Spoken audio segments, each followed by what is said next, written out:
Hello viewers, আসসালামু আলাইকুম। আপনারা কেমন আছেন? আশা করি ভালোই আছেন।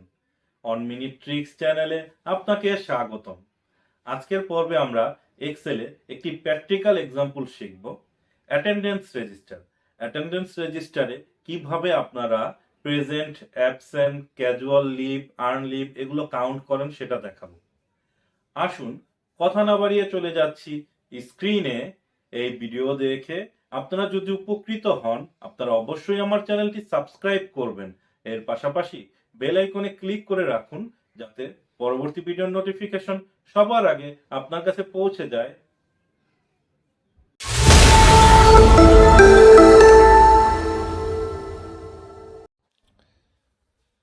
এখানে এবিসি কোম্পানির একটি অ্যাটেন্ডেন্স রেজিস্টার দেয়া আছে। মার্চ মাস 2024 সালের অ্যাটেন্ডেন্স রেজিস্টার। এখানে একটা নোট দেয়া আছে, P for present, A for absent, W for weekend, H for holiday, CL equal to casual leave, ML medical leave, EL earn leave, WP leave without pay. তো এখানে এমপ্লয়ীদের office ID, name, designation, department, joining date এবং attendance দেওয়া আছে। তো এখান থেকে আমাদের বের করতে হবে present, weekend, holiday, casual leave, medical leave, earn leave, WP অর্থাৎ লিভ উইদাউট পে, অ্যাবসেন্ট এগুলো। তো আমরা এই ধরনের কেসের ক্ষেত্রে কাউন্ট ইফ ফাংশনটি ব্যবহার করব। এখানে কাউন্ট ইফ লিখব, লিখে ট্যাব বাটন প্রেস করব। কাউন্ট ইফের প্রথম শর্ত হচ্ছে রেঞ্জ। রেঞ্জ হিসাবে আমরা ডেট 1 থেকে 31 পর্যন্ত সিলেক্ট করব।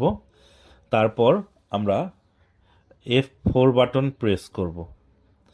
F4 বাটন একবার প্রেস করলে দুটো ডলার সাইন আসবে প্রত্যেকটা সেলের এগেনস্টে, অর্থাৎ একটি ডলার সাইন আপনার কলাম রো লক করে, আরেকটি ডলার সাইন রো লক করে। আমরা দ্বিতীয়বার F4 বাটন প্রেস করব এবং তৃতীয়বার F4 বাটন প্রেস করব। তৃতীয়বার প্রেস করলে আমাদের এখানে প্রথম ডলার সাইনটি থাকবে সেলের পূর্বে, অর্থাৎ কলাম লক থাকবে, রো লক থাকবে না। তো এটা আমরা দেওয়ার পর আমরা এখানে কমা প্রেস করব। তারপর উপরে হেডারে পি লেখা অর্থাৎ প্রেজেন্ট, সেটা সিলেক্ট করে আমরা এখানে F4 বাটন দুইবার প্রেস করব। দুইবার প্রেস করলে অর্থাৎ কলাম ফ্রি থাকবে, রো লক থাকবে। তো এটা আমরা একটু ফ্রিজ করে আমরা ফাংশনটা বুঝে নিচ্ছি, অর্থাৎ এই লকের। আমাদের সেলটা ধরে নিন, প্রথম ডলার সাইন এটা হচ্ছে কলামের জন্য, তারপর ধরে নিন আমাদের সেল নাম্বার এ, দ্বিতীয় ডলার সাইন এবং রো নাম্বার 3, অর্থাৎ A3 সেল আমার সম্পূর্ণ লক দুটো ডলার সাইনে।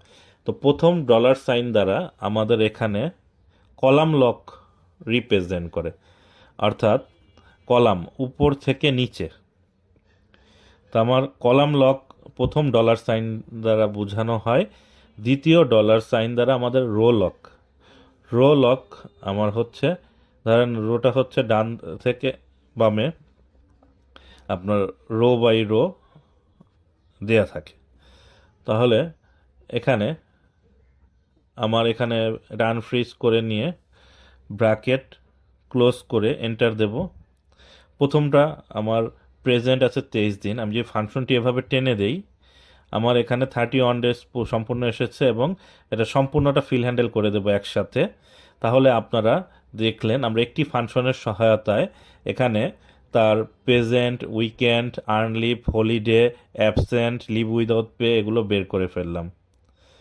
তো অ্যাটেন্ডেন্স রেজিস্টারে আপনারা এইভাবে কাউন্ট ইফ ফাংশনটি ব্যবহার করে 1 মিনিটের মধ্যে সম্পূর্ণ ডাটাবেজের রেজাল্ট আপনারা বের করে নিতে পারেন, যেটা আপনাদের স্যালারি শিট ক্যালকুলেশনে কাজে দেবে। তো আজকের ভিডিও এই পর্যন্তই। আসসালামু আলাইকুম, আল্লাহ হাফেজ। এখানে